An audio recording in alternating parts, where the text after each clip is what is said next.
everybody, welcome back to Skyway Classics YouTube channel. We are now going for a ride in our 1999 Chevy S-10 pickup truck custom. And the reason I say that is this is not your regular S-10 with limited room and ugly stability, but this is actually a very well built pickup truck made to build, drive, and maybe even perform harder than a race car.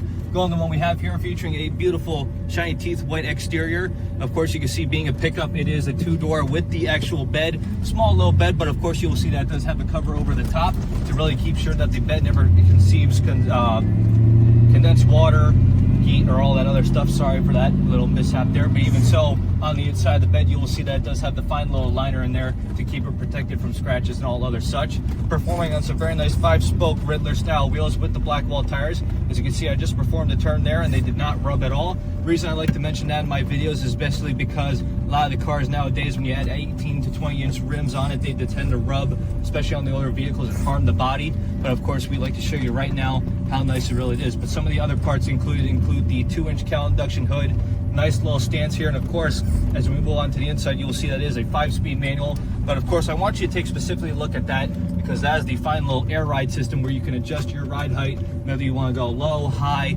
or any other direction you prefer. But even so, you can see the S-10 does provide 2 seats in the front, as well as a little booster seat in the back for a small child, maybe even your friend who's busting your chops, or even if you want to add a nice little subwoofer, maybe a little amplifier to boost up the radio, which, as we do look at the audio system, it is a fine Sony with the CD player, aux, and USB.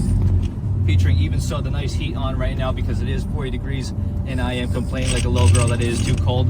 But even so, you will see that it performs all good. Even with the steering, you will see that we have an aftermarket 3-spoke Grant wheel, tilt column, gauges are working as it should. Of course, the odometer reads 40,000 miles from it, but of course, being that it's older, you can't really read it exact, but it will be exempt. Other than that, it is a very stable handling little truck.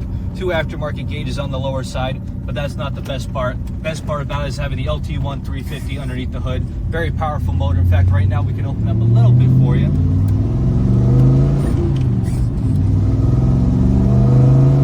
You can hear that fine sound of the motor even from the inside of the cab. We have the windows up, even the fine little tint. Nothing really can stop you from hearing the wonderful sound of this truck. But as for now, though, we are just going to get it turned around and up on the lift. So if you have a moment, please stay tuned with us to see the underneath.